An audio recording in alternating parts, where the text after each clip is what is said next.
அனைவருக்கும் வணக்கம். என் லைஃப்பில் இந்த மாதிரி ஒரு பெயின்ஃபுல்லான ஒரு சுச்சுவேஷனை நான் ஃபேஸ் பண்ணதே கிடையாது. மனசு முழுக்க வலி வலி மட்டும்தான். இந்த சுற்றுப்பயணத்தில் என்னென்ன மக்கள் பார்க்க வராங்க, அதுக்கு ஒரே ஒரு காரணம் தான், அவங்க என் மேலே வச்சிருக்கிற அன்பும் பாசம். அந்த அன்புக்கும் பாசத்துக்கும் நான் எப்பவும் கடமைப்பட்டிருக்கிறேன்.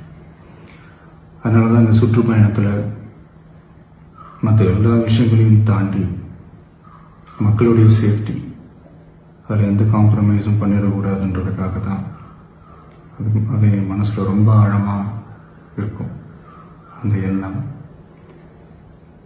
அதனால தான் இந்த அரசியல் காரணங்கள் எல்லாத்தையும் தவிர்த்துட்டு ஒதுக்கி வச்சுட்டு மக்களுடைய சேஃப்டி மட்டும் மைண்டில் வச்சுக்கிட்டு அதுக்கான இடங்களை சூஸ் பண்ணுறது, அதுக்கான இடங்களை பார்த்து பெர்மிஷன் கேட்கறது, போலீஸ் டிபார்ட்மெண்ட்டில் அதை ரிக்வெஸ்ட் பண்ணி கேட்போம். ஆனால் நடக்கக்கூடாதது நடந்துருச்சு. ஆனால் மனுஷன் தானே.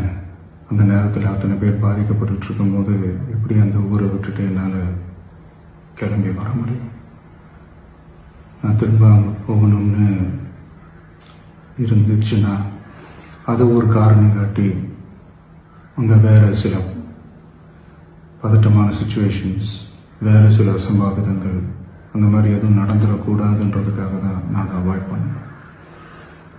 இந்த நேரத்தில் சொந்தங்களை இழந்து தவிக்கிற இத்தனை குடும்பங்களுக்கும் என்னுடைய ஆழ்ந்த இரங்கலை தெரிவிச்சுக்கிறேன். எனக்கு தெரியும், என்ன சொன்னாலும் இது ஈடையாகாதுன்னு எனக்கு தெரியும். ஹாஸ்பிட்டலில் ட்ரீட் பண்ணிகிட்ருக்கிற எல்லாருமே சீக்கிரமாக க்யூர் ஆகி வரணுன்றது இந்த நேரத்தில் நான் வேண்டிக்கிறேன்.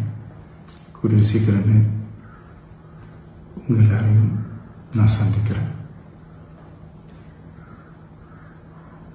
இந்த நேரத்தில் எங்களுடைய வலிகளை, எங்களுடைய நிலைமையை புரிஞ்சுக்கிட்டு எங்களுக்காக பேசின அரசியல் கட்சிகளை சார்ந்த நண்பர்கள், தலைவர்கள் அனைவருக்கும் என்னுடைய நன்றியை தெரிவிச்சுக்கிறேன். கிட்டத்தட்ட ஒரு 5 மாவட்டத்துக்கு பிரச்சாரத்துக்கு போனோம். இந்த மாதிரி எதுவுமே நடக்கல. ஆனால் கரூரில் மட்டும் ஏன் எப்படி நடக்குது, எப்படி நடக்குது? மக்களுக்கு எல்லா உண்மையும் தெரியும். மக்கள் எல்லாத்தையும் பார்த்துக்கிட்டு இருக்கிறாங்க. கரூரை சேர்ந்த அந்த மக்கள் அந்த உண்மையெல்லாம் வெளியில் சொல்லும்போது எனக்கு கடவுளே நேரில் வந்து இறங்கி அந்த உண்மைகள்லாம் சொல்கிற மாதிரி எனக்கு தோணுச்சு.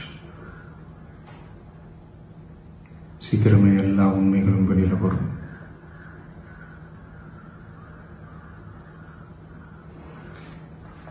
எங்களுக்கு தரப்பட்ட இடத்துல நாங்கள் போய் அந்த ஸ்பாட்டில் நின்று நாங்கள் பேசிட்டு வந்தோம். அதை தாண்டி எந்த தவறும் எங்கள் சைடில் நாங்கள் எதுவும் செய்யலை. பட் இருந்தாலும் எங்கள் கட்சியை சேர்ந்த நிர்வாகிகள், தோழர்கள் மேலே எஃப்ஐஆர், அது மட்டும் இல்லை சோஷியல் மீடியாவை சேர்ந்த நண்பர்கள், தோழர்கள் அவங்க மேலே எஃப்ஐஆர்லாம் போட்டு இப்போ பிடிச்சிட்டு இருக்கிறாங்க.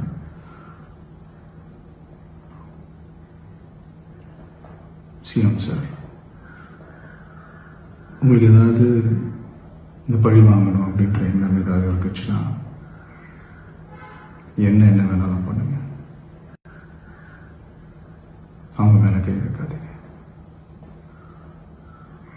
நான் ஒன்று வீட்டில் இருப்பேன், இல்லை நான் ஆஃபீஸில் இருப்பேன்.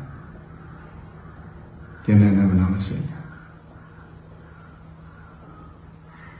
நண்பர்களே, தோழர்களே, நம்மளோட அரசியல் பயணம் இன்னும் ஸ்ட்ராங்கராக, இன்னும் தைரியத்தோட கண்டினியூ ஆகும்.